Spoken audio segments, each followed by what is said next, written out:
Should you save for retirement? Well, that's certainly the way my father raised me. He'd always implore me to sock away about 20 to 30% of my income for a rainy day. Well, the world's richest man, Elon Musk, has something to say about that. Here it is. You won't need to save for retirement. If any of the things that we've said are true, saving for retirement will be irrelevant. Well, one side recommendation I have is don't worry about squirreling money away for retirement in 10 or 20 years. It won't matter. No. Now, what you just saw was an outtake from an interview that Elon Musk did with Peter Diamandis for his Moonshot podcast. Musk, who's worth somewhere north of $600 billion, is here telling us we don't need to save money for retirement anymore.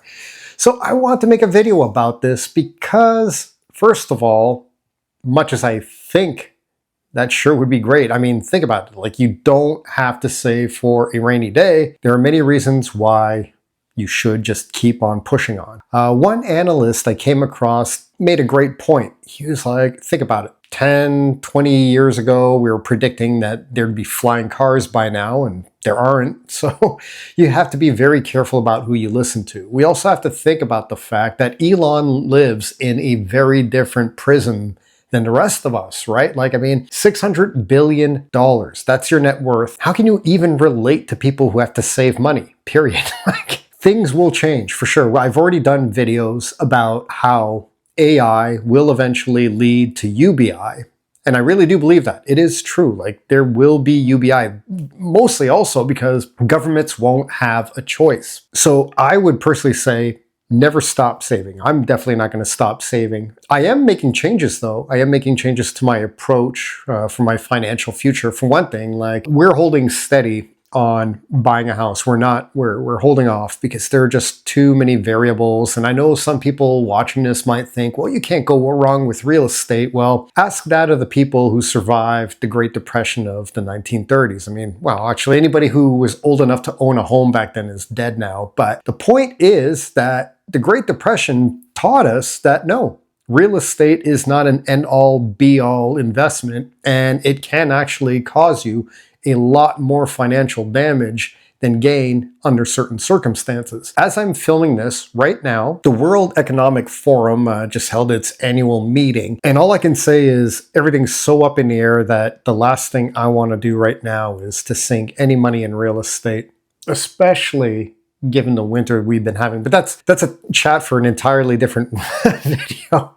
All I know is when we decide that the time is safe to buy real estate, again, we're definitely not going to be buying it in a place that is this cold and that becomes basically an icy tomb. So that outtake of the Elon interview with Diamandis is actually part of a longer interview that I believe it's over 2 hours long. So I'm not going to go through the whole thing. I'm going to use an article from Business Insider to go over some of the highlights of the interview. So Musk was saying that aside from having some sort of equivalence to UBI, people don't have to worry about having any kind of an income anymore, that they would get a lot of boons, better medical care and what have you. And that's great. That's fine. And we all want that. But he pointed out a flaw in his own vision. He said that all of these benefits that we would receive from advances in technology that would, take us away from the need for retirement could, conversely, also result in a loss of purpose. And I really wanted to talk about that because it means a lot. I'm a big fan of the movie WALL-E.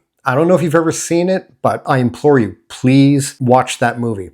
And if you haven't seen it yet, watch Idiocracy and then kind of fuse the two together inside of your mind. But WALL-E specifically, I feel that even though it's a really cute movie, it's a lot of fun to watch, it is also quite the cautionary tale. If humans don't have to struggle for anything, if they don't meet with enough challenges, they'll turn out like exactly what we see in WALL-E, which are essentially these fat potato people who are so out of shape and gluttonous that they need those hovering wheelchairs to get around. And I don't see that as being too far-fetched at all.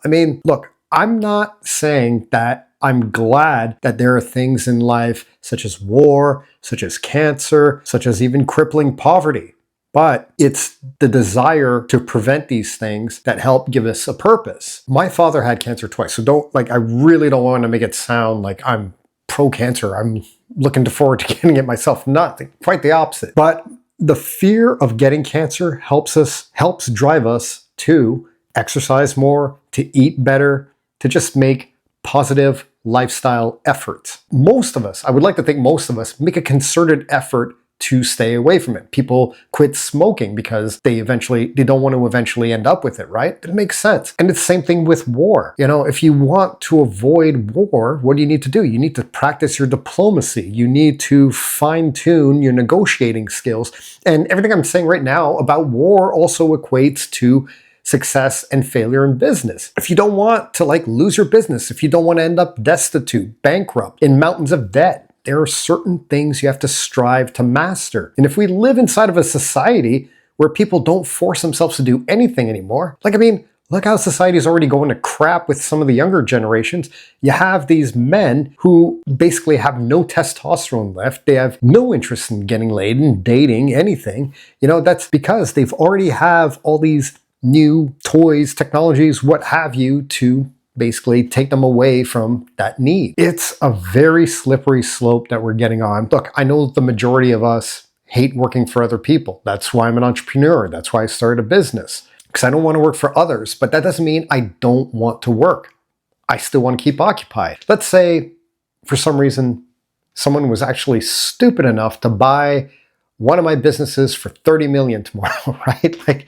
My businesses are not worth that. But if it was, right, 30 million at my age is more than enough for the rest of my life. I'll be perfectly okay and fine financially. But even if I got that 30 million, I'm not just going to go and hang out in restaurants and bars all day or go on the golf course. No, still going to do videos. I'm still going to enroll in courses to learn new things just for the hell of it. Because now if I want to, I could be a full-time student, just commit my life to learning. I think that's positive. I could spend even more time, trying to keep myself in shape, extend my life. But that is the whole point of it. And that's why I see guys like Elon Musk or Jeff Bezos, for instance. These guys are so far out of touch with what real world people are doing these days. For instance, I'll just give an example of my morning, and you tell me if Musk or Jeff Bezos could ever relate to it. So we had to open the restaurant as usual, and I had to blow the snow out of my driveway before we went.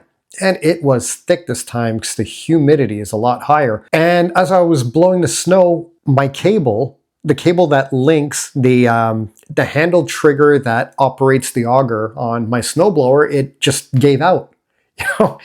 And I'm not even done blowing the driveway. I'd still struggle. So here I am. I have to use one hand to manipulate the handle that manipulates the wheel while wrapping the auger cable around my hand and pulling it. And then basically I had to snow blow on an angle because that's the only way I could do it. It's crazy. Do you think these guys could even relate to these struggles anymore? And here they are telling us that we shouldn't save up for retirement or we should look forward to a life of leisure.